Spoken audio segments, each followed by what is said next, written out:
Najua wase huandika based off beshte yake. Like, oh no, for me, I mean, I've done that list and I've written about myself. For me, it's me.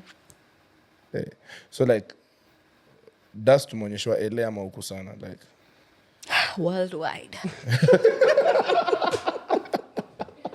They were saying apparently that if you write a nigga's name on your pad, time your peas, and that nigga is gonna be addicted to you.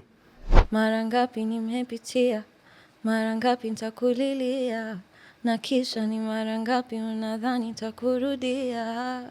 Mi siwezi tena, Januari, December, sina budi nenda lote, oh, mpendwa.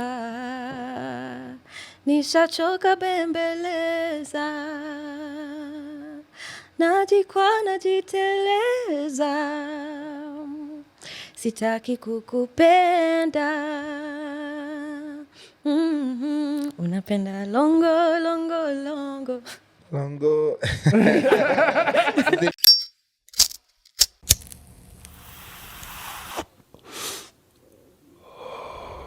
Riches flying high in them private jets. Mada kumada beat lazima kaibada. Si niulize mbona nimenyanya, si unajua niko juu ya shada.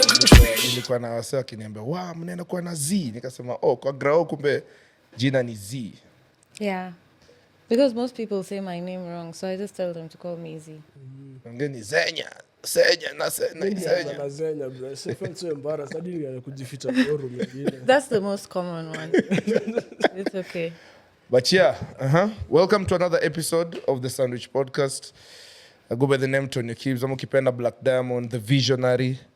I'll tell you about the Sandwich Sundays. I'll tell you about pitching your single friend. Nitaambia yote, but I'm with my co-host here. And your boy, the bad boy Owen, Pep the Don Juan, Sauti wa Mama. Women's Rep 2027. Yeah, it's an amazing Friday. Nilikuwa na homa, nimepona. Yeah. Thank God. Nice. I think by the pombe fake say inape hadi watu homa guys. So be on the lookout. Yeah. But there's a lot of fake alcohol kwa grao. Fake E2, fake alcohol. No, hiyo combination. Everything's fake. Yeah. Population. Yeah, and today we are joined by Yeah. I think this is the first person in studio kuingia na Grammy big, si ndio? Yeah, na Bendu. Grammy nomination. Oh, Grammy bado ni hiyo karatasi ya Grammy. But bado ni Grammy. Yeah, that's what I was saying. Ajua ametu correct kwa ubezi, sio tunajua, si wewe. They're amazing. Yeah. They're talented. Yes. Please say a name. I don't want to embarrass myself again. Xenia Manasseh in the building. This episode has been a long time coming. Yeah. She's actually written for Tiana Taylor, Brandy. Have you seen Exactly. Yani, by the way, kikam kwa R&B soul. Na hizo ndo vitu mnafaa ku-expect on the 30th of August for the Sandwich Sundays. Tuko up. Like leo inatoka from the artist mwenyewe. Si tushawambia kutosha, so it's now over to her. But karibu sana Xenia. Thank you. Yeah, tumekuwa tukiongea sahi tu. I hope umelala like last night. I hope you're having a umerest. Nilijaribu. That's a wild question without context. Oh. No, you what I find out. Off rip. Oh, yeah. No, see, guys, see in that way. Yeah. No, I have sleep problems, but I tried. Niko hapa. So that's all that matters. And you've released a new EP? Inakuja. 2 new EPs are coming. Oh. Yeah. So the first one, it's a Jameson sponsored project. Okay. Nilifanya camp last year in March, and then I brought together like different musicians and producers, Kobe, Hendrik Sam, Uaya. You know Ward Baba? Wood Baba, yeah, of course. Ward, my brother, Mali, Yeah. TG Black. I feel like I'm forgetting somebody. Kai. I know. Is it like a project you curated or? Yeah, executive produced, I A&R'd. So just something different to not just put out music that's mine, but also other people's. Yeah. Alafu after that, my own project. Wow. So which one is coming first? The Jameson one. So the first single, September 4th. And I'm pre-saved. Link iko in my bio. It's me and Uaya. September 4th. Yeah, tuko pale na tutaweka pia kwa description. Lately nimekuwa nikiweka kila kitu kwa description. Like that. So like tukisema hivi, we kimbia tu kwa description. Hata kama una watch kwa TV kimbia kwa simu. Yeah. Yeah, and before hata Owen uendelee. Unajua wase wengi wajui because mi nimeona hata Xenia like akiwa unajua akifanya mambo yake. Ele gani? Si lang, both lakini atatuambia. But pia she has Swahili roots. Is this the Kauku part where najua. you lied to us that you're from Taita? No, Taveta see, or like something? I'm actually Taita. My mom is Taita. From told a you, place, he has to say that. from a place called Mwatate. Literally naongeanga Kitaita. So mi na Xenia sasa tukianza kuongea nini. Hakuna mtu ashaimsikia yake. You're better than me. Yeah. You're better than me. So like how like which of your parents ni from that side and From did you live in Coast for some time? My mom's side. But then I mixed so many things, even so many different countries. My Hey, dad, half caste. yeah, I'm a quarter I'm caste. an eighth. Yeah. My dad is Ugandan. On my mom's side, it's like Kenya, Malawi, and TZ. Wow. But I grew up between Nairobi and Coast. I went to high school in Coast 5 years. And High then school in Coast, which school? Aga Khan Academy. And then, yeah, that's like home number 2. And where do you feel like your musical influences come from more? Like you being in Nairobi or your roots in Mombasa? Both. My babu, mnajua Mzengala? Mzengala. The name sounds very Nimesikia, familiar. Okay. Na mesikia. Moja. Yeah, Familia yangu. moja kwa yeah. Tena wewe unajua listen to like zile ngoma za zilizopendwa. Yeah. So Zinazopendwa. no, they're still really amazing. So he and my babu are cousins, like their moms are sisters. So I feel like a lot of the Swahili influence has come from there. But then my babu loves music from all over. Yeah. So instrumental music not in English, all of it. And then I grew up living with them, my grandparents and my mom, most of my life. So I don't know, it's like global influence. Yeah, because I know you have a song with your grandfather, by the way. Edgar Manasseh. Iko kwa hii album yenye iko na Southwards. If I'm not wrong. Like, Niko, I just forgot the song. Please, tuambie tu. Inaitwa GI's intro. Yeah, Gia's intro. It's actually the first song of the The album. GI is just his nickname. How was that experience recording with him? I never recorded with him in the studio. He has this thing, I feel like when people get old, Yeah. it's just like, Ajali. yeah, Wanakuambianga ukweli, even the most hurtful it's truth. like, so I recorded the song and then I sent it to him and he was like, this is how it should be done. So akanitumia voice note WhatsApp and I woke up and I found the voice note. I'm like, first of all, I didn't even know he knew how to do this. First of all, I don't know how you did this, but thank you. I went to the studio, I think that same week, and then I just like sang over his voice. Because I was in LA at the time. Yeah. So Yeah. alikuwa tu hapa. Yeah. And then boom, I was like, intro for my album by force. Okay. Mi ushangaa kusikia maguka za wase na mashosho wao ati wanajua kutumia WhatsApp vizuri niko like bra, sisi bado. Mi shosho wangu alini fat shame like 3 years ago. Sasa huko una alikujenga I think na hatujapatana kutoka Nikonde na muavoid niko na body dysmorphia. Yeah. Sijui venye but she was good motivation. Juu sahi unaona alikujenga. Madem sahi wako they're going wild bro. Una kafiti genuinely. Yeah, nimekuwa nikilile episode for a while July kwani like favorite artist wa ex wangu.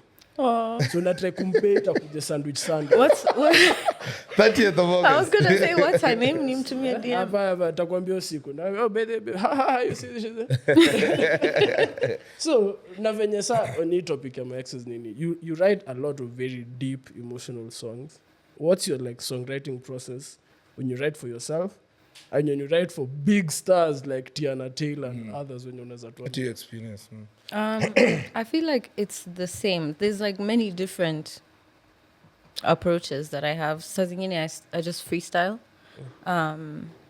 Like when it came to the one for Tiana Taylor, all of them, it was just like freestyle. So when I started writing properly, that's just how we would do things, because we would have like 4 hours, 5 hours studio time. So you go in, you freestyle like 2-3 melodies, you come out, you cut, this sounds like a verse, this sounds like a chorus, then you just fill in the words.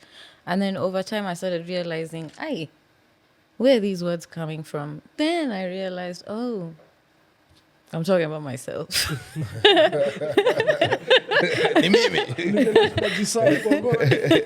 Like them, niliumia I'm hivi, like, unasikia, a year later on, uko like, Yeah, literally, that's what would happen. I'm like, even some songs, like, I have this song called Love Me or Leave Me. And then the second verse, I said, far away I'll go. Then a year later, I was gone. And then I'm listening to the song and I'm like, guy, you actually manifested. I need to do this more. I need to be more conscious and more intentional about it. But yeah, I also realized that whenever I've written a song for somebody else, it's because we've experienced the same thing. Yeah. And if they're writing with me, we're usually coming together to tell the same story. And it's kind of like we each had like the pieces that were needed to tell the story. The collab you guys had with hiyo video we watch, like hata bado naweza watch like, Clock it. Gani? na longo na we are Nubia. Yeah. Like your video ni quite an interesting one. I love the aesthetics na nini. Yeah, who directed? Ilikuwa a Swahili kind of video vixens. Like, yeah, how can I be a video fox? See Video Dixon? Mi nilisikia ni By the way, Video love them Dixon. Video Dixon. That's a wild name. Isn't it? Video vixen. No, with an X now. Oh. With the X. Yeah. It was directed by Run, the producer. Run. Run. Nili meet Run. He's actually a really... beef. Aliniambia anafaa kuja kwa pod na tuliongea like he's supposed to come through. He's produced a lot of songs in Kenya, like Adi Watenda Willy, like yani mi usema producers kama hao ndo wamefanya like Kenyan music inasikizwa more because wamekuja wakaipea your touch inahitaji. Yeah. Who do you guys think is the hottest Kenyan producer right now? Not all time, like right now. Mi ningeenda na Wodomolo. For me, Wodomolo, Run. I think there's one name. So fresh, bado. And Hendrik Sam. Yeah, wote like hata Request pia like hawa watano tu hivyo vile tumewa-mention, mimi like consume a lot of the music zenye wameifanyia mambo. But I don't know, I feel like it also depends. Okay, no, you said in Kenya, so I guess based off listening. Yeah. Okay. So now, having now worked in like the proper music industry, the one in America, and having been in the Kenyan music industry, what are some of the differences you've picked up on, and where can we improve as an industry? So again, that's my last professional interview question. No, keep them coming. In a very like sema ukweli. Like, No, I think my answer is actually always the same. Ni structure. Like we're missing proper structure. I feel like we have everything. I feel like even at the same time, I don't know, when I look at a lot of Kenyan creatives, I always feel like because we haven't had a lot of structure, you'll find people that are good at so many different things because they had to, like, hakuna specialization. This person just focuses on graphic design or this, but you know, you can't, what is it called? Is it an economics term? I don't know why I'm getting like this. Diminishing returns. You get me. But I'm trying to say, like, when you have like too many skills or you're trying to work on too many skills, like one thing suffers. So I feel like if we had more, even institutions that like, I went to school for just graphic design. I went to school for just coloring videos. I went to school for just, you know, if we had things like that, I feel like everything would look better. But I feel like the opportunities and the space has expanded and we're seeing, I mean, everything has become better. Yeah. So I think now it's time. And then it's up to us to build Yeah. what we see is missing. Na unajua cause tunaonanga artists wameandikia Drake like you find hata Beyonce, mbona not Drake pia, only, yeah, umse of course atajamju. But you see someone like Drake ama like any other artist kina Beyonce, like unasikia umse ndo aliandika hii song or rather alisaidia kuandika. How does it work exactly? Like si unajua tunaijua tu from a perspective ya nani wrote for, Like so a tuna bad assume term, like ulituma tu ghostwriting, eh, it's like taboo. kama for example for you, like yako fote na Taylor, how was it like? Yeah.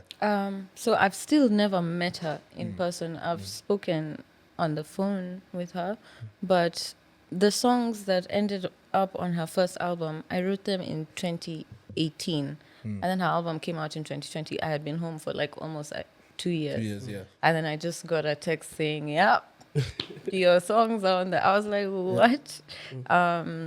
So she wasn't there at all. The pitching process, like you see, like we don't have stuff like this. It's like I was signed to a smaller. I don't know why I'm doing this. I was signed to a label. Your couch is very comfortable. It's an oversharing couch. I was signed to a label, and they're just they're like a smaller label, and then they're tapped into the major labels. Yeah. Alafu hao wanatuma like they send like documents like monthly, and they're like, Ariana Grande is looking for pop ballads.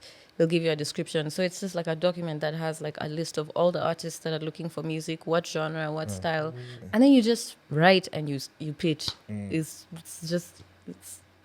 luck. Nini ya mwisho tu, there's something nime bump on jana. Ilikuwa, you see how you're signed to a label, na hiyo label iko pia na kina Drake, kina sorry natumia Drake sana, like iko no like Two times in a row. 2 times in a iko na row. wasanii wengine like other artists, big artists like huko nje, like in the States and all. Niliona that the thing is what wanaimeki ikae ni kama sisi ndo tunawahitaji in real sense when you think about it, because for the longest time labels have had this model where ngoma yako ikihit in Africa kama Ashake like Lonely at the Top imehit, they bring her ana wanapiga collab, yeah. alafu like inakuwa bigger because ina move to now masses zingine like a different dimension of audience. But walikuwa nasema the thing is hii ngoma isha blow up, wasi already wanaisikia, how about we just push it without that, because wanasema they are borrowing culture from you, like their music haina hiyo ladha like iko watered down kidogo because so many people wanatoa vitu more of the same nini so like the fact that wamekam na something different from Africa, hiyo collab wanakumake feel ni kama wamekusaidia, but in real sense hao ndo wana set up this other people. What do you think about it, especially working in that? I see the benefit, but I can't say that I can't think of a single one of those collabs that I liked more than the originals. But I see the benefit, and I've seen how it's worked for them, and then they just go back to doing like maybe you just play the game. It's like, okay, this will take me out into the global market, and then I go back to doing my shit. Like I just do what I want to do. Yeah. So I'm on Twitter. I'm in a group chat with like some few writers from Complex and an A&R from a label. So they were telling me that they feel like the Afro house, that Afro whole anything wave is over in the States. Because now they're using like albums. So they're saying that Burna Boy sold 22,000, which is still a lot because you have sold Rick Ross. Yeah. Buda.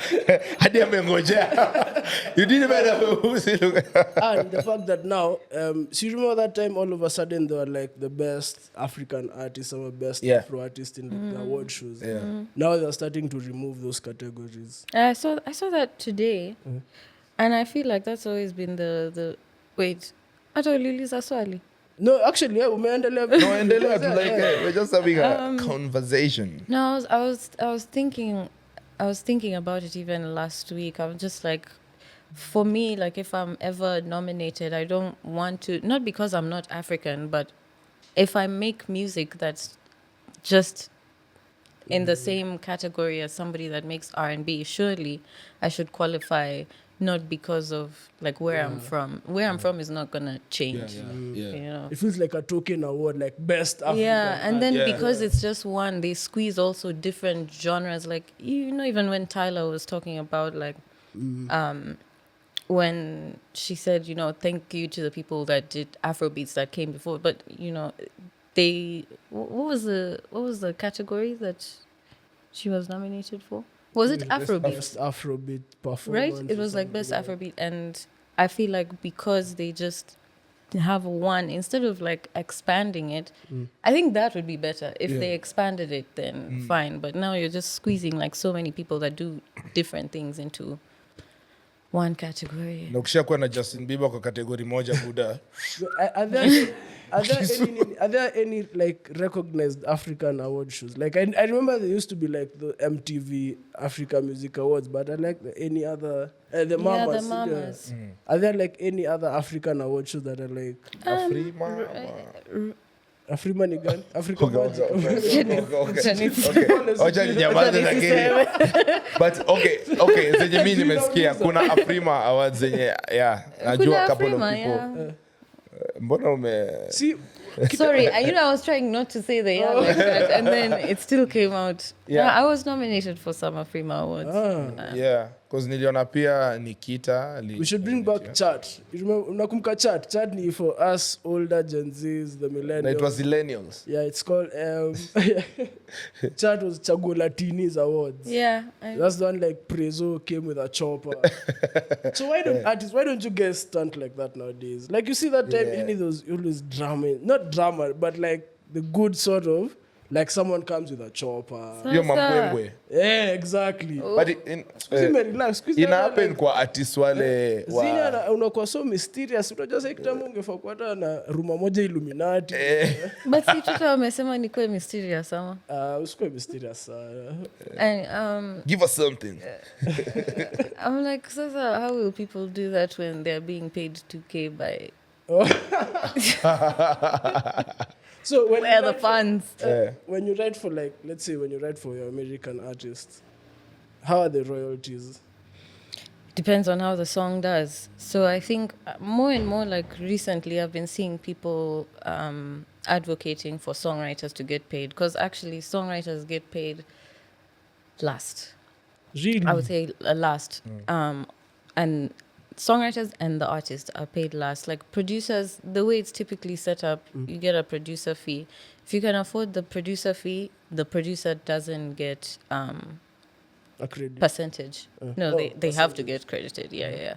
They don't get a percentage. So then at least the chunk of the 100% is just split between the writers and the artist. But hey, I don't know. Yeah. I would much rather actually get paid a writing fee than wait for royalties. Because also those ones is every 3 months. It's like I need it now. I need it today. Kenya calligraph anapewa 2K. That's why I want to start a label, guys, by the way. And then I like take 95% is mine, 5% is the artist. Then you owe me like 40 albums. No time frame. I give you everything you need. So you want a car, so you want to stunt on them. I give you a car, I give you a house, I make sure you're clothed. I put you in a proper 360. Hata ukishoot hata TikTok. Where's my 10 bob nigga? And I feel kitu ina happen. Ka najua sitasema jina yao, but wanakuanga weusi kwenye soko. Hawa say get your reference. I'm sorry. utaelewa mbele. Nasikia pia wako na madeals ka hizo. Like kama unaona hii time kulikuwa na hawa, and I think I've said it before, our Abanton artists ama ni gengeton wakitokea. Hao weusi sokoni. Nasikia walifanya wase something. Like walikuwa I was waiting. Nasikia walifinya wase like contracts zingine they were not good. Like I can't say exactly what was there because sijui vizuri, but I talked to a couple of these artists wakasema buda hawa wase haujui umeuza vitu zako. But mimi kwambia mbona hamkusoma hizi vitu ama mbona like buda pesa umekewa sahi kwa meza hujaiona maisha yako. So I'm like, oh, okay. nini wanafunika Yeah, wanasign. so unapata ngoma fulani imeplayiwa all over the world, lakini hakuna kitu mse anapata like from royalties hivyo. Like unaambia hebu ngoja, we are still paying for. Si music video ilikuwa safi? Nini ilikuwa safi? Lazima upay back for hizo vitu zote. We put some investment in. Kwa advance, nigga. What's your experience with labels been so far?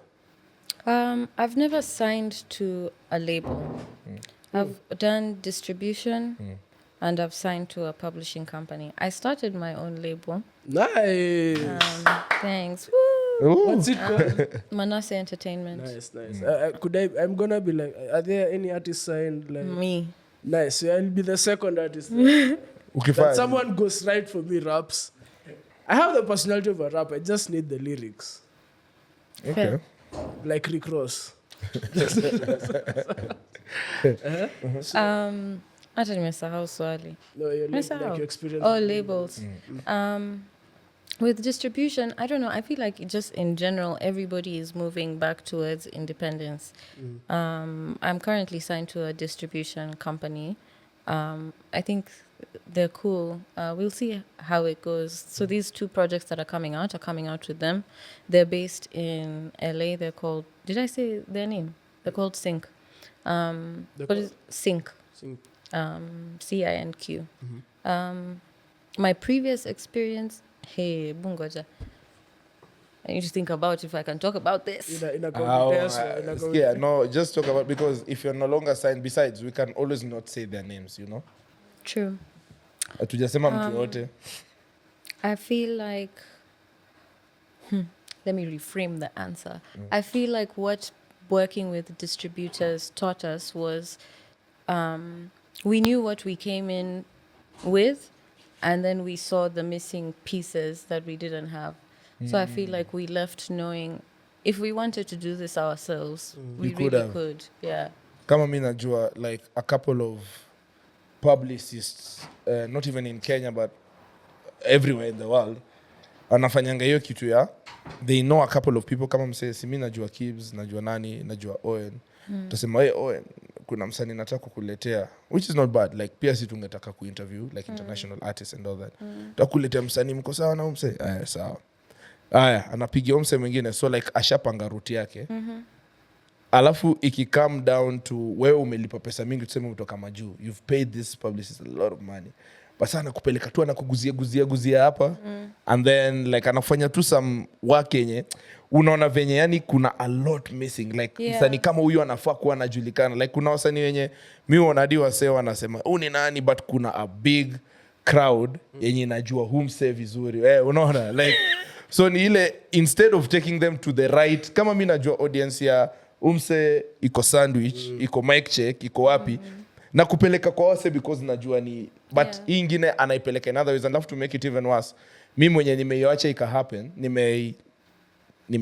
nimeisaidia ku happen, ni urafiki tu. But I feel like a lot of Man. publicists are still thinking in outdated terms. When you like, not to this And not that radio. publicists are bad, they're good, they're actually showing, wanakuonyesha mashimo for real. And not to this radio, but like you'll still find someone taking the artist to like different radio stations. Instead of take them to a podcast, take them to a streamer. Yeah, but no, Let them but do show yangu show yako iko sawa. show yangu saidi show ukiongea una trend. I gotta put it out there. But I feel like publicists have to. I feel like they need to start thinking outside the box, especially in Kenya.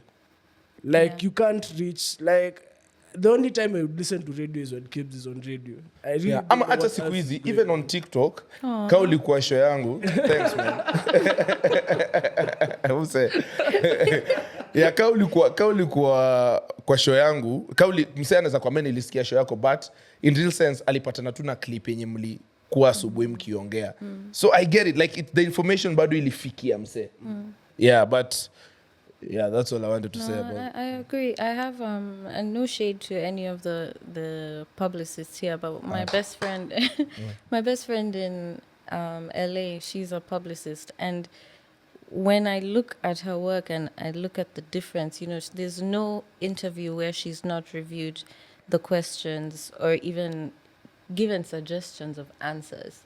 There's no pictures that Steering she's a not conversation. selected. Yeah, there's no, like, if she sees, it's just very thorough and a lot more involved.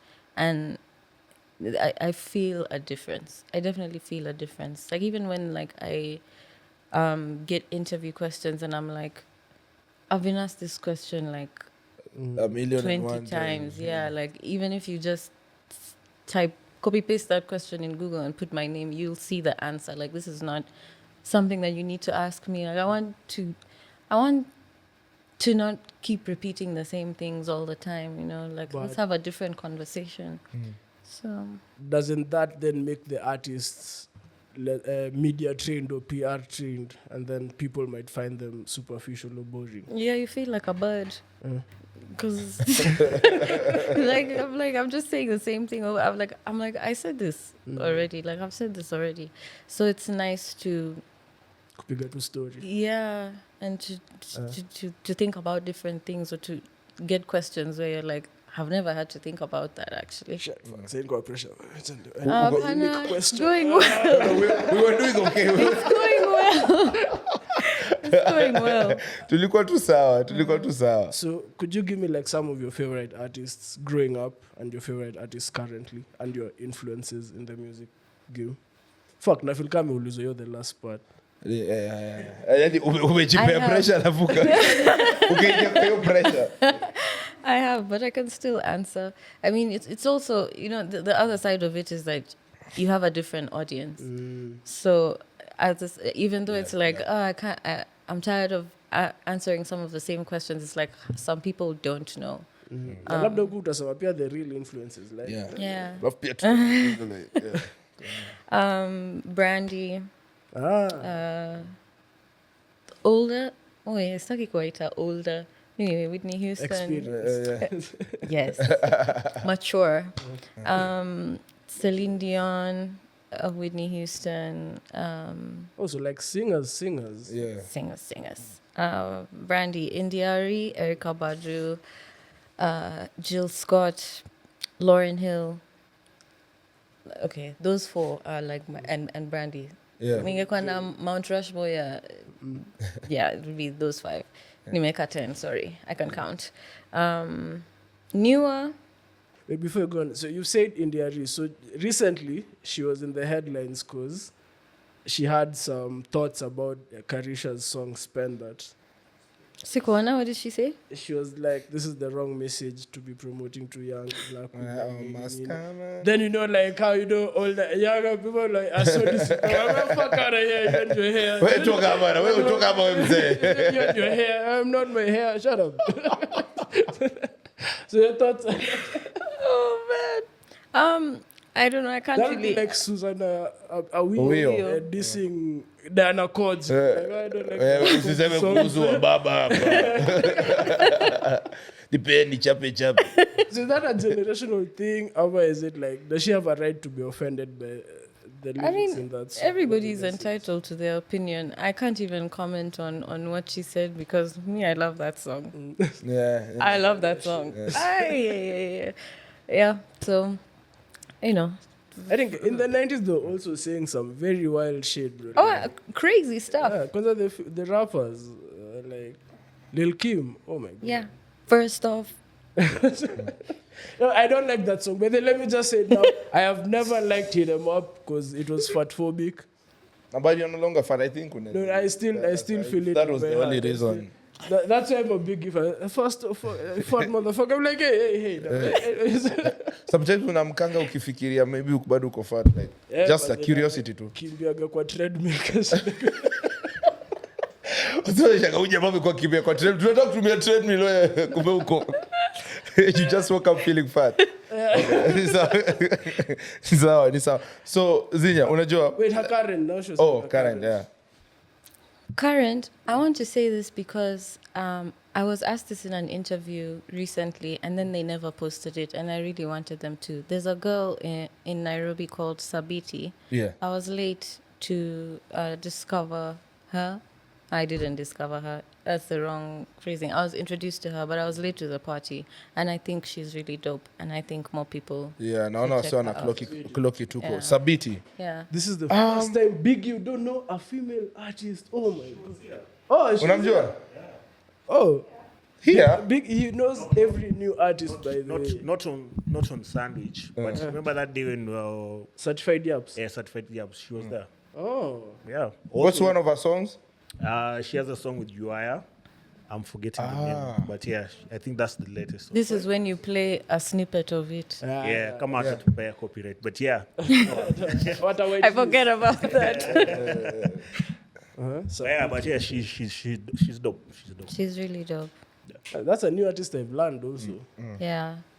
Shout out Yeah. to her. So Xenia, umemaliza ama ni get to it juu inaniwasha kuuliza hiyo swali.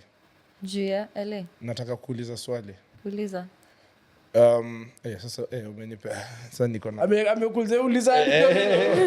Wow. Ni kama ulikuwa unataka kuongea na msapa kwambia sawa niko hapa sawa like so like some of your songs like unaweza sikia influence ya nikao una talk about somebody.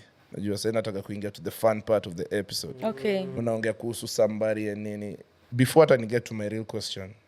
Umeonyeshwa Dust like a couple of times. You can clearly hear that. Before nilikuwa sitaki kujump conclusion unajua cause najua wase huandika based off beshte yake like Oh no. For me, I mean, I've done that list and I've written about myself. For me, it's me. so like Dust umeonyeshwa LA ama huku sana like Worldwide.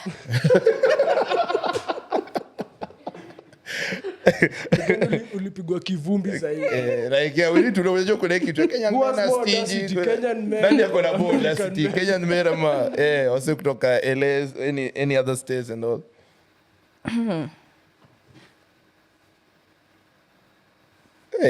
anafanya hivi Imagine it's not. It's a small. It's, But it's a booklet. Yeah. I'm just like ni gani. piki You're telling me it's one nigga that's inspired all those songs. No. watu walisema sasa hivi kuna baridi nikaa tuko in a Luo man's heart. There's one that inspired a lot of songs though, Hey. but it was my longest relationship. How long was So it? it makes sense. 5 years. Damn. Hey, hiyo si It's muone like tu. marriage. Hey. Aki nilidhani atakuwa bwana yangu. Fuck you nani. No, he's a Mimi muse. And he sijapenda. play music. So Sijapenda lakini no. 5 No. years. Do you mind assessing what happened? I came back home. Oh. You couldn't do long distance? Kwanza hapo umefungua side nyingine ya topics pata wacha. You don't even know. You couldn't do long distance? I feel like we also had other issues. I mean, we were young, you know, younger. Yeah.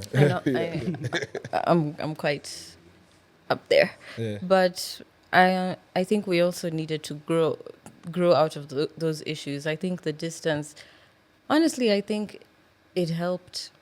I don't think we were supposed to end up together, you know. So you want to tell me you can be in a relationship with someone and then realize like, oh shit, maybe umse atuendi mahali. I And mean, at what point do you- sisemi hivyo yeye ndo alinidump, but No. Ulikusha kuwa msanii hiyo time mama. yeah.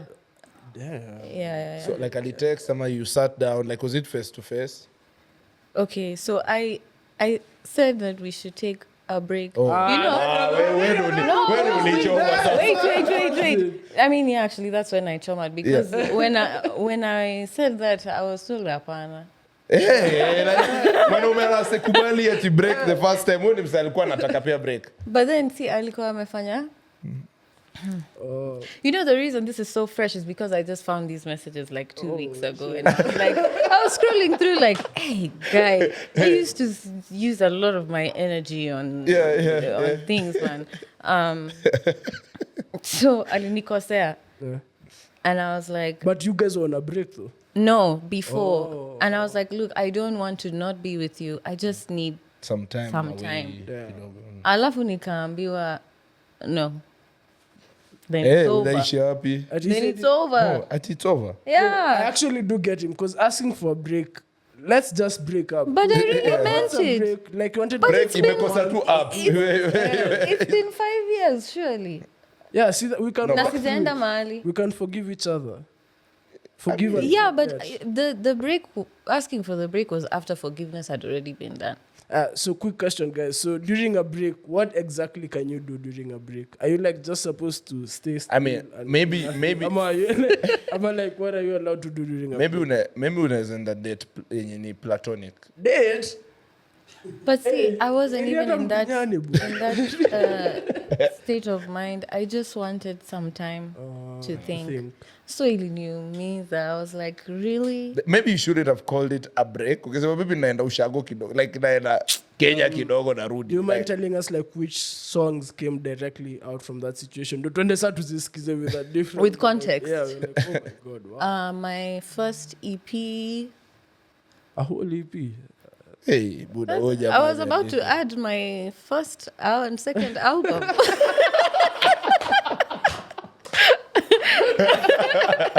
hiyo ni mwenyeje. Hiyo ni ile mapenzi umeshika yani. Unajua ni forever to never. Shout out to These Charisma. niggas are somewhere listening to this. Like, yeah, you're the man. Eh, And Charisma enjoying ametoa it, by the inaitwa way, and Charisma. enjoying it. So like, oh my God, this is my favorite song. Thank you. It's not a secret though. But not all the songs on there. It's just songs that I wrote before 2020 max. It's just when my albums came out 2023, 2024, but most of the songs on there were from Yeah. back then. Yeah. So 2021 plus, there's nothing to do with. And you're wondering why that one guy is using you as a diary. You see, he connected with you. Maybe Yeah. he was also going Like through the same thing yeah, at the alikuwa time. sasa alikuwa position yako Eh. kwa relationship But fulani. say you're some boy. Yes, I know that film. Ana connect na music. Kwanza nataka ku Before to endele. So, when you create music from, let's say that from a place of pain, do you prefer that state, ama, when you're like clear-headed and just writing like? Actually, I was really scared for a long time that I wouldn't be able to make music without pain as my source. And so I had writer's block for like 6 months. And then I was like, I beg.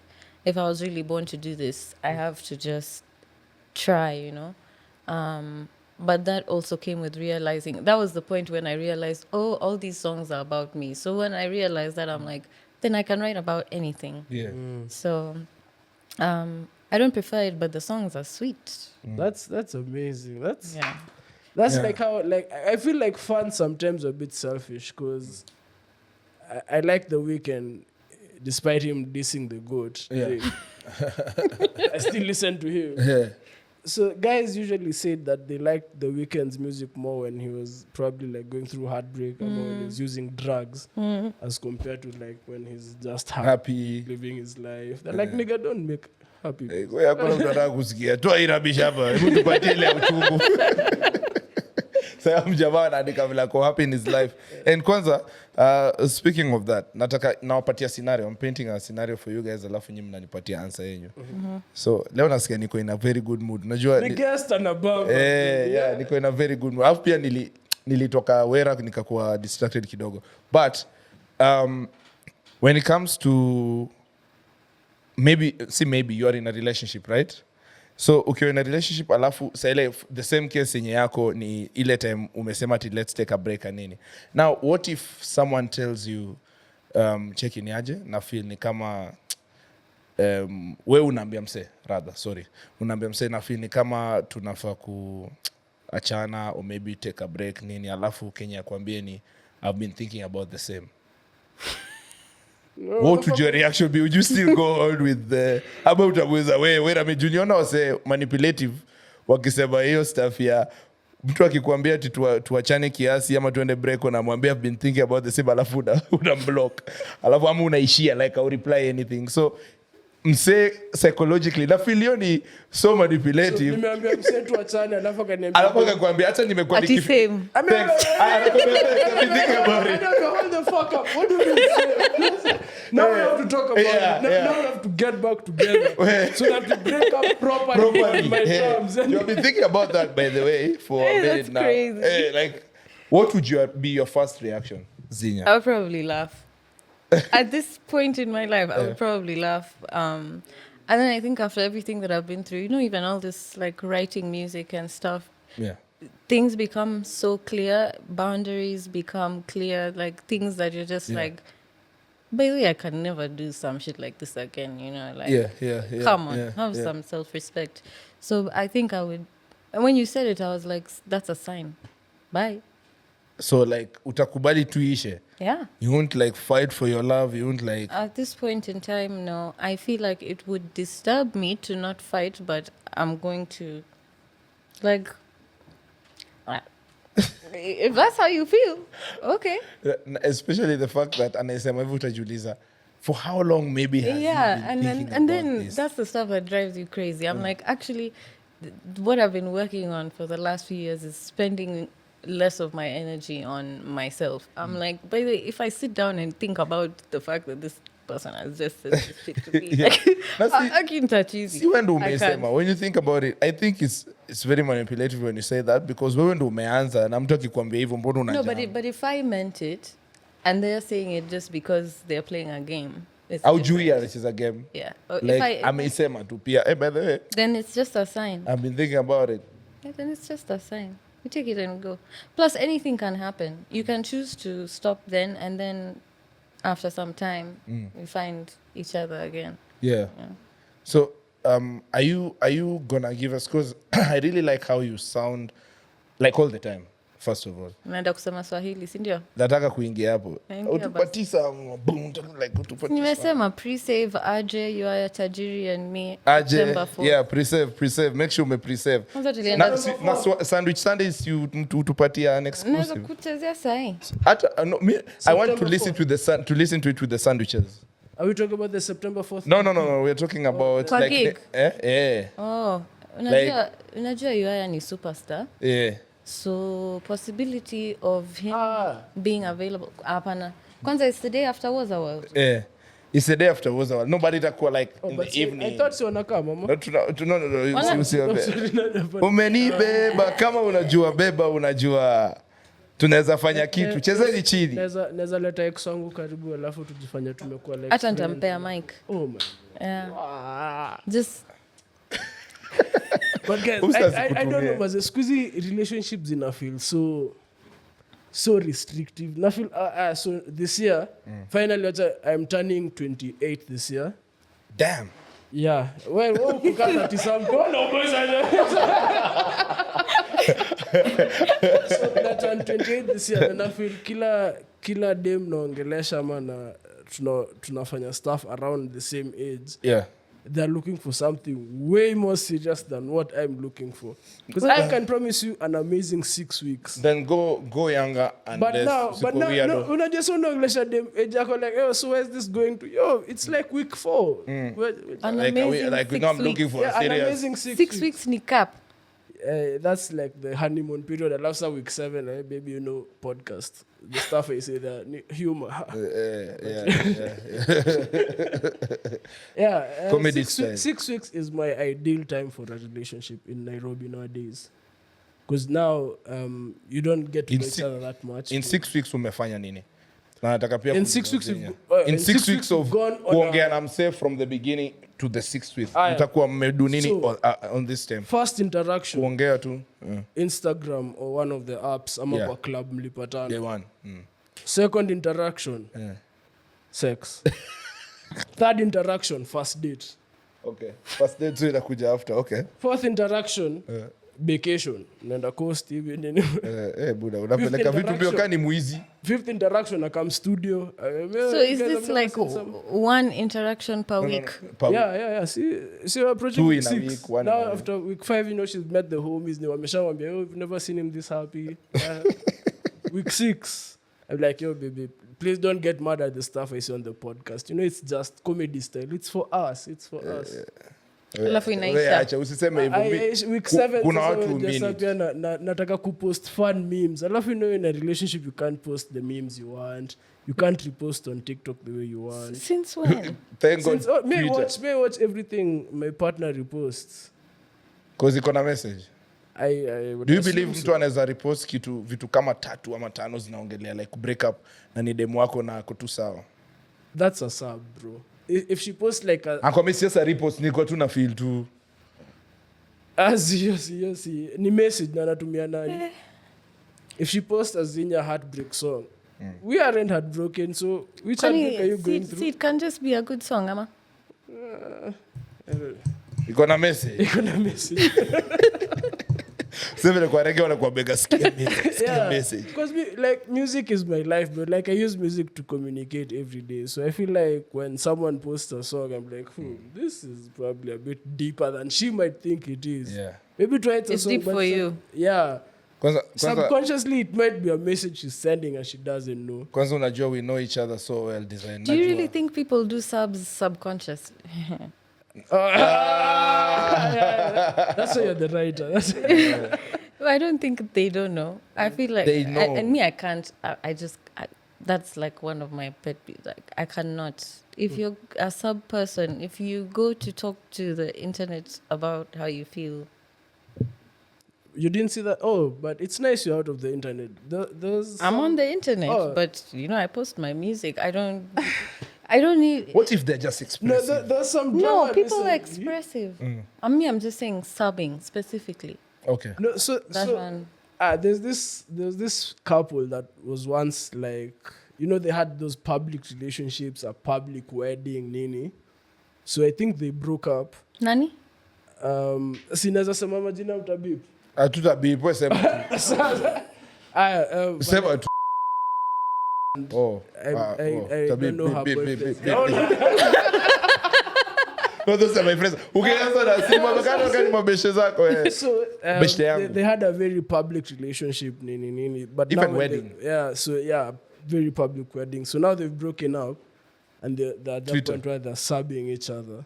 Hiyo hata So si this- sabi, hiyo ni so direct. Nigga, I've So, only had yeah. one wedding. So I don't know. Nikisema I married, as I side quested and married someone, hiyo ni this wedding guy- moja Oh, you saw nimekuwa it? nayo. No. Oh, so this guy, there was a video about, one of those red pill videos, someone talk about narcissistic women. Then the ex-husband reposted it and quoted it and said, I side quested so hard, I married one, meaning a narcissistic woman. Bro, Miss- I've never seen the internet Bro, mi gaslight a man that way, bro. sikupenda. Walikuwa na- mbona, yani I've What never happened to seen- kuenda tu? Oh, you didn't like him Right. subbing Like- the babe? That's what I'm hata saying. kama tuli have 50 children buda na tukanini. Like, Tukiachana na tulia fall out vibaya, buda naweza ishia mimi, naweza enda niishi hata Iceland. But if it was passionate, lazima kutakuwa na friction. I don't know. I don't know also why everybody has to be involved. It's like, Yeah, so ebu endelee ilileta outrage so flani now- on the internet and all that. On the internet, like, women now are gaslighting the guy. They're like, how do you know she was a narcissist? Only a doctor can call someone a narcissist. Imekuwa tena ni ugonjwa.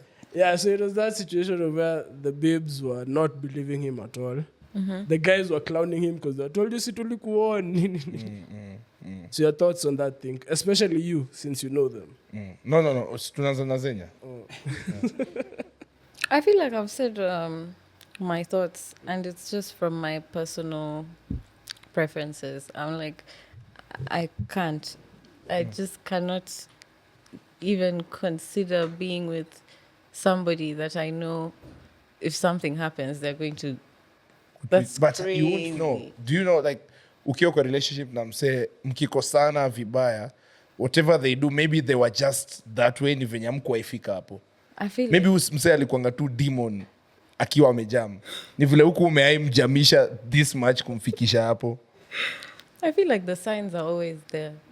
When I think back, on every nini that I've been in, at nini. Penye iko, I think about the beginning. I'm like, the red flag was there from The day beginning. one. It's just me who just continued. I feel like it's always there. Really? Do you think someone anaweza kuonyesha red flag na ikwe green? Like, ama ukiona hiyo red People- flag, like, utakuwa like, People I saw can that. change. Uh. People can change. Definitely, it can. The color can change. But it's still a flag. Unajua, But it'll it's either you have the flag or not. It'll Ikwe take red or them green. knowing. If they know, if it's something that they came with, it's like, me, I already know I'm this way. I'm working on it. The flag can change. Yeah. But if if you're the person that's even presenting the information to them for the first time, Yeah. ooh, Yeah. you can't. It just doesn't work. Somebody, I mean, for all of us, if you want to change something, you really have to want to. Yeah. Nobody can change you. But msee anaweza kosa like msee anaweza change but haja change really. Like I don't think unaweza juanga msee hivyo, like because even for the 5 years that you were mentioning, like I'm sure bado ulikuwa na learn new things at the 5th year, like the 4th year uko like damn unapendanga color green, you know, like kuna vitu haukuwa ijua na unashtuka. So yeah, I don't think unaweza jua msee hiyo design yenye mpaka ati like I don't know. In fact, I saw something, and shout out to her, jua tulikuwa colleagues at some point. Anaitwa Jemima, if I'm not wrong. She was saying, like Auntie Jemima. Hiyo ni those comedians were like ameshika kona ground. So alikuwa kwa podcast akisema that anafeel ni kama marriage was never supposed to be a thing for human beings. We could have been kama animals. If it's not even in animals, who are we? Class mammalia, who are we to start marrying each other and living together? Like man and woman were never supposed to live together. Interesting. Tunaweza procreate, tupate watoi and all that, but kuishi together, it was never a natural thing. Hiyo ni siasa ya wazungu. Only cheaters Ni say that. siasa ya no, si ati hivyo. No, so mina paraphrase. See, mimi, it's not me. She was saying that. So what do you think about that, Xenia? Nimeona umekubali na nguvu sana. Sijakweli na nguvu. Just was like interesting. I was thinking, where did she? What made her say that? That's what I I'm think curious because about. she's I don't remember her history vizuri, but hana bwana sahi, of course. So some people are coming up kusema wewe usiharibie watu, love is a beautiful thing, just because wewe marriage yako ilifail ama una marriage whatever. I mean, you don't have to marry someone to prove that you love them, though. Sasa yani nyinyi para. So mnataka tu kuniambia unaweza kunapendanga tu msee na utaki kukua together na You yeye. didn't see the story about that? Is she like 90-something-year-old that just married her husband? No, that's now. Married her. Finally wali 30-year engagement. took enough time, bado walikuwa na miaka 10 ya kuongea. Bado ya kujuana. Ya kujuana, wako wamejuana poa bado. Yeah, like you can just choose each other. You don't necessarily have to like, oh my God, then we must get Married. No, I don't think. I the think without marriage, institution of it. kuna so many loopholes. No, they did a study. There's only one mammal that's more monogamous than humans. Our monogamy rate Humans? is 70%. Really? Yeah, Humans? Yeah, 70%, which is a bit low. Yeah. But the only one which is higher, I think. Maybe high. Yeah. You'll have to Google this. I don't know if I'm guessing the right animal. Please, but don't- I think it was yeah. something like a beaver or something. Was it a beaver? Yeah, it was such an animal. Like, wait, they even know the concept of love. So animals literally have that thing for. Some are so attached to one partner that when they die, they also get so sad they die. I get as a real lover. You're the animal I really guy. relate Yeah, to I know that animal. Like the partner kidedi. But no, for the other Can side, ilikuwa female anaendelea kuwa na other partners, but the male anaka single forever actually, mpaka dedi. the women in all species usually move on so fast. Yeah, The- yeah. the Women men sisi ndo tunakuanga hapo like, oh my God. male-dominated fields. Yeah, no. You're the women too. Women in their own fields, because like I feel like in animals the female species mazee wanakuanga wana move sana, like they move on so fast, man. Like I see the male trying to be for the fight. Like pia kuna zezi zinatokanga. But what do you Owen think about So, that? like, me, I wasa can't- wanafaa kuwa wako. I don't know if I can answer. We've been an on and off relationship for like 10 years now. Kutoka Damn. 2016. Buda, Why are you saying damn? That's like real lover shit. no, it's no. No? Bro, No, every time yes, narudia no. unaanza zero, hakuna kusema 10 years. 10 years in account. Between They're saying sasa that mko it doesn't. mmeachana mkimove vile mna move. No, but like if every year you're together for like 5 or 6 months, that's half the year you're together. If you count What half the about the years other for months, 10 years, bro? that's 5 years. So made it as long as Xenia. Xenia, so it's made it as long as Xenia. 5 years full. Am I count? Does that math? No, mkirudiana inafaa. I think that's kuanza. some real So love. what happens when you guys are not together? You see, everyone lives their lives, and then you don't ask each other what happened. Like, even akikwambia even a quarter of what she did mkiwa mmeachana utakuwa mgonjwa, utapuke blood. Because I'm friends with all her friends. When I'm getting, hey, really? She's dating who now? Now I'm like, okay, let me try and talk to her again. But as again, akipata pia sa boyfriend ako on sana, ni ngumu kumtoa hapo kidogo. Ama unatulia tu, usicomplain sana. Usicomplain sana, meaning. Usicomplain sana. Maybe utatumiwa do. Would you guys be like someone? Would you guys be someone's side partner? Like, would you be knowingly like be the side chick or be the side nigga? Nimekwambia before, me nimekuwa in that situation. Na ilienda for I think 2 years or something. Yeah, na nimeisema before mara mingi hadi ulikuwa side nigga for 2 years. I think ni longer than 2 years. Maybe I don't think ni longer. Yani ilifika point hadi marafiki zako wanamjua. Of course, yeah. Like ilikuwa hiyo time ame come home on Monday. Not wacha tusianzie Monday, Wednesday, Thursday, maybe Friday, or like 3 days in a week. Because chuo yake iko mbali. And then on Saturday ako date na boyfriend yake. Na Sunday wanapatana. How was it? It was not easy, man, especially ukiangalia kwanza sasa ndo status iko imeanza kushika sasa, you know, like it was the newest feature on WhatsApp, bro. So nilikuwa na like naingia pale status, nilikuwa excited, lakini najuanga tu hizo Saturday Sunday naingia pale napata picha yao pamoja, nasikia niko so hurt. I know my position, but niko hurt, man. Juu mimi nao ni a real lover, like niko in love for real, man. Yeah, mimi nao nimependa for real, man. Cause hadi nakupeleka dates unajua like on my side mimi na feel niko na dem, hata dem akiniongesha mwambia no niko na mse, like will I feel the same from her? I don't, yeah, alikuwa at least na mse mmoja, unajua heri moja kuliko chwani.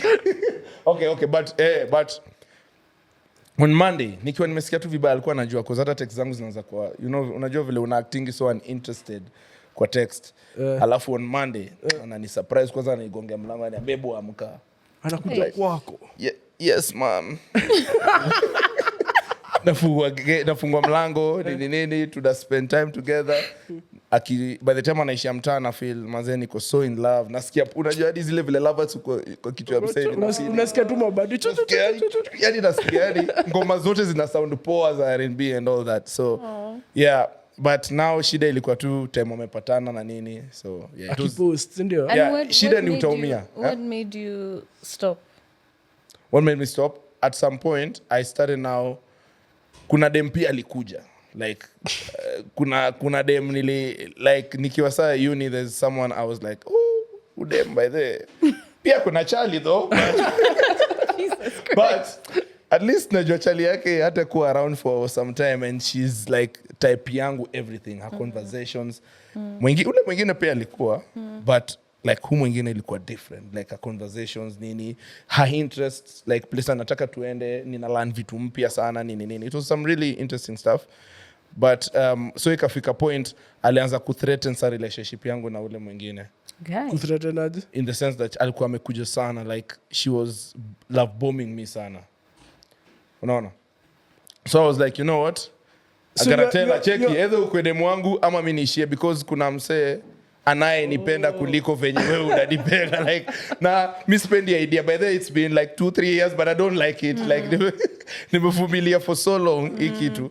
And I had to have that conversation. Nilikuwa painful. Niligo through heartbreak. Niligo through heartbreak, but guys, like, alafu napaya alienda vacation tena like after a week, akaenda nini. But ilikuwa heartbreak ingine serious sana. Siku recover for a long time, but nilimpata anaye nipenda sasa. Na life ilikuwa fiti pia, lakini at that point alikuwa pia na Charlie. But eventually nilikuwa na hope. Wewe nini na no, at least nilijua naenda. No, shida ni wasichana wazuri wanakuwa wamechukuliwa wote. Yeah. That's the worst thing. Na good men like, all good men are in relationship, all good women are in relationship. No, sasa all good men nikitaka kuchuna maembe kwenye mwembe na iko kwa shamba mse wengine, lakini hiyo leaf imeanza kumea ndani kwa wall yangu hivi na naona mango hapa, mbona nisichune? Sini you know. Yes, manga kama mkono wako ina nguvu tutakunyang'anya msichana. No, but me still believe in the concept of kunyang'anya msichana. So would you be like aside to like someone you know is in a relationship but you love each other, the Kibs and his person? Why not? At this point in time? Not at this point in time. Like at that point in time, ile time kulikuwa na mapenzi moto 5 years Time down ya the 5 line years. nini your time Hey, that's this Xenia. guy. If I could disclose the things that happened in those 5 years, I wasn't even thinking about anybody else. The fact that I stayed. But unajua all your goats wenye ulisema pia walikapitia through love. Brandy, Whitney, whatever. Yeah. Yeah, at that point in time, I was so locked in. I should never do that again. I feel like kila heartbreak unajua they lie to you ati what doesn't kill you makes you stronger, bro. I think every heartbreak inakufanyanga worse, it bro. kills you kabisa. Like there's some things by the way mimi naweza waambia tu ukweli. Nasikia but naweza waambia ukweli like heartbreak I feel ina feel gingi ka ugonjwa. Like ati siwezi pumua hadi full. Unajua like unapumuanga like let's say 100 or maybe let's say 90 juu unapiga mangwe na mavape na nini. Let's say full yako ni 85. So labda full yako ya kubreathe 85. Buda ukigo through heartbreak unakuanga 22. Unakuanga like how breathe like bro, sijui ka unaelewa. Heartbreak ni ugonjwa. My last heartbreak natajwa langata na vest na short. Like hata unaacha kujali vile unavaa, unaacha hadi yani it fucks up with your mind, your brain, your breathing. I don't think hiyo kitu inafaa kuchukuliwa lightly. Normal, yeah. So I heard apparently, allegedly, in those like witchcraft circles, za mademo nice squeezy.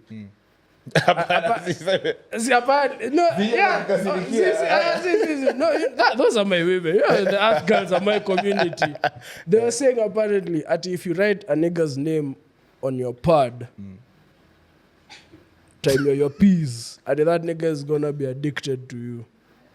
Hey, Xenia, I think it's that's what I was literally told by one. I think it's swali ni yako Xenia. Si swali ni observation na unataka kuna mtu kwa room hapo. I was like hakuna swali. Ona venye mzaka amecheka lazima pia jina yake imeandikwa kwa pad mahali.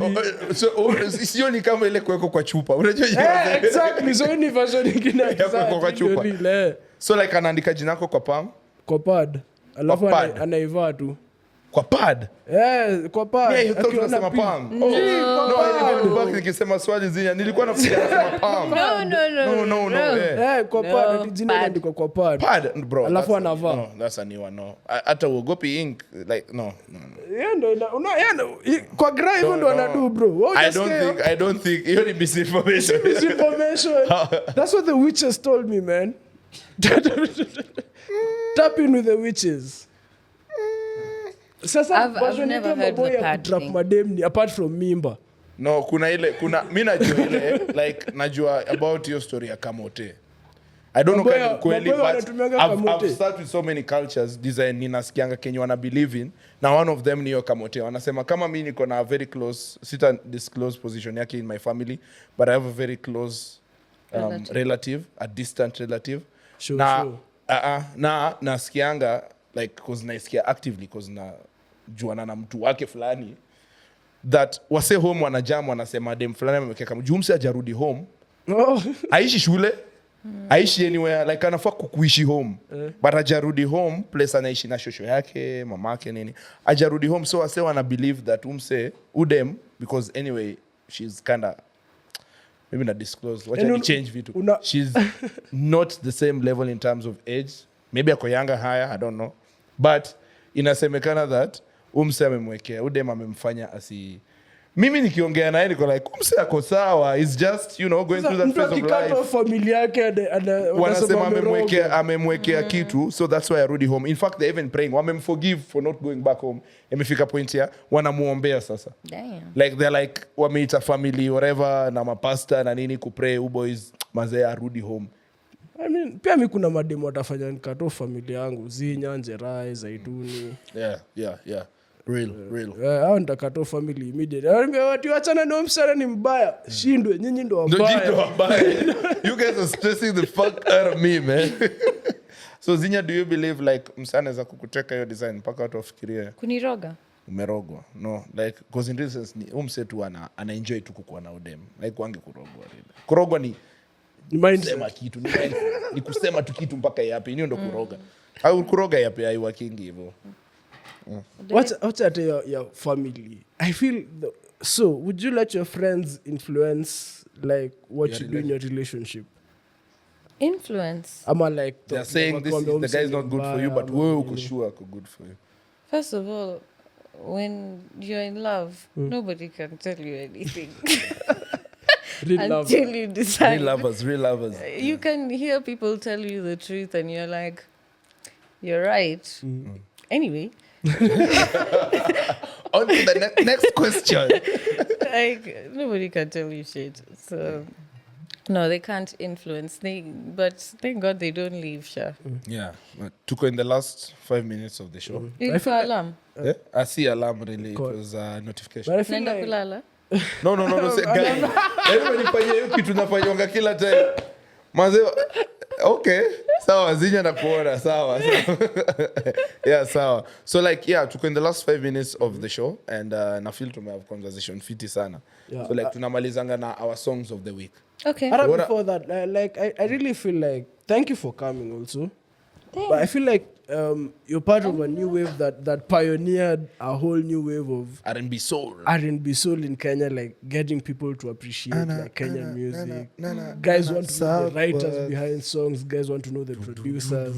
I feel like at the forefront of that, you and many other artists. So like, thanks, Maze. Like, I at least uja to abandon ukenda states, Maze. So, Naenda soon. oh, I always come back. Yeah. Let's come. Rudi uniekeka video Dixon. Then Dixon. Don't stop it anymore. Just say Dixon. In the X.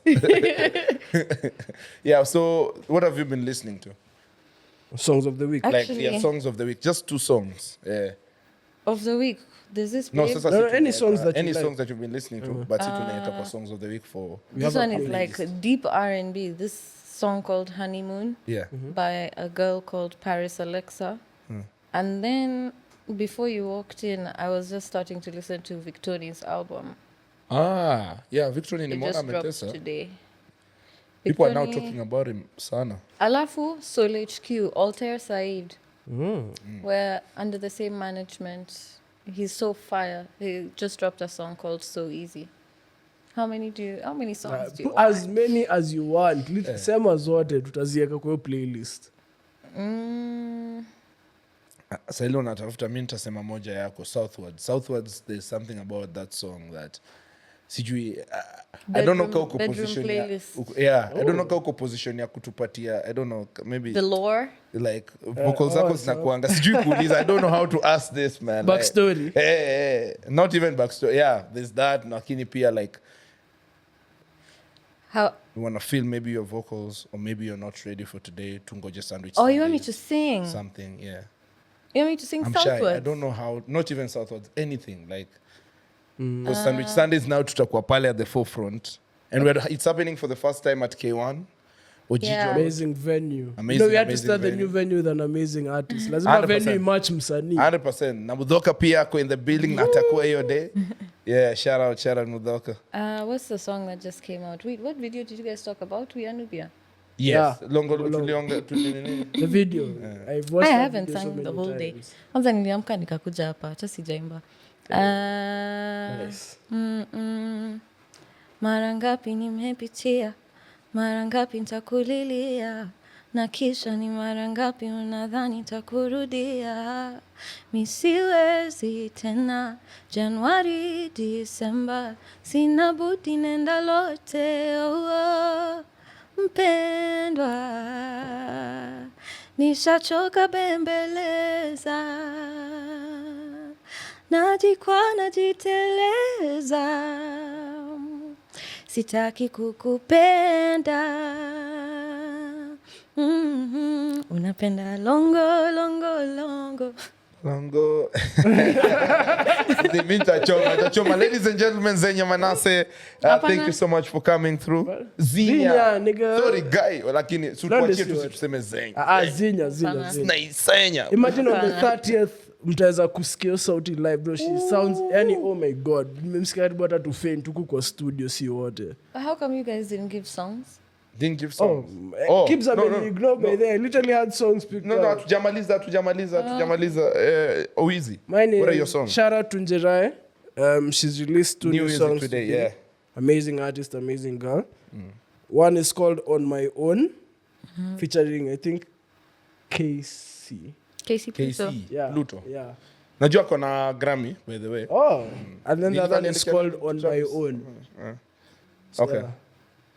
For me, nimeshasema Xenia Manasseh, Southwards. Oh Southwards. yeah, that's how we got there. Yeah, that's mi nilisema Southwards. Alafu pia nataka kuongeza moja because this is an artist I really yani ninamtakia mema. Yani ulishai root for mse. Kwanza especially nimeona story yake juzi. I didn't like the context of the story which nitawambia sahi. But for Mr. Frank White shout out. akona ngoma inaitwa Kareke. Sijui kama umesikia but ni some visionary shit. Like iko na some Kikuyu tunes ikianza like in terms of like amesample like amesample vizuri sana ina sound hadi pop nini. It's really good for Mr. Frank White. Niliona akisema his biggest song as we're finishing in the last his biggest song which alifanya na Lil Minor if I'm not wrong inaitwa Alicia Keys 2. Alikuja complain that ajai pata any royalties from that song despite it being his biggest song with more than 1 million listens. Where's the paperwork at, nigga? Yeah, so Paperwork. I don't know what the context was, but for Mr. Frank White, welcome to Bonge, tujue story ni gani. And thank you so much, Xenia. So it's a new coming it's through. a new Project. let me see when it came out. Okay. Yeah, that it's long like ago. it's a recent one. I'm actually so excited for your performance. Let me on add the it. 30th. Yeah, Kareke. Me Kareke too. is- What do you want to hear? We want to Miss Long- Southwards lazima Southwards. lazima Love iko. it. To Kwanza hiyo place inakwanga dun dun dun dun dun. There's that. I think you get it. Yeah. So usually when a lot of artists come on Niambie. Sundays, they're happy with how much interaction they get from the fans because they're actually gonna be singing more than you. Yeah. So it's They'll be the That's singers of the night. That's the dream. They're really gonna be singing. Hadi wewe utashangaa. Yo guys, let me sing. Hapana. Bana, sina tulaibu. That's great. Yeah, so Thank thank you so much for coming through.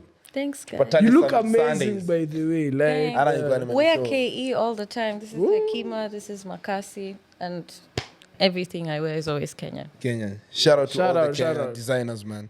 so guys, you can find us at Twitter at tunaitangwa nani At the Twitter? Sandwich Pod 1, Instagram at the Sandwich Podcast. Instagram. TikTok na Instagram ni at the Sandwich Podcast. TikTok ni Sandwich Podcast KE. YouTube is Sandwich Podcast KE, but soon to be Sandwich Network TV. Because we have a lot of many other things we want to do and put on the same Yeah, channel. and I want to start a cooking show. Come to pick an Nice. Shabata Neza pika Xenia. Switches flying high in them private jets. Mada kumada beat lazima kaibada. Si niulize mbona nimenyanya. Si unajua niko juu ya shada.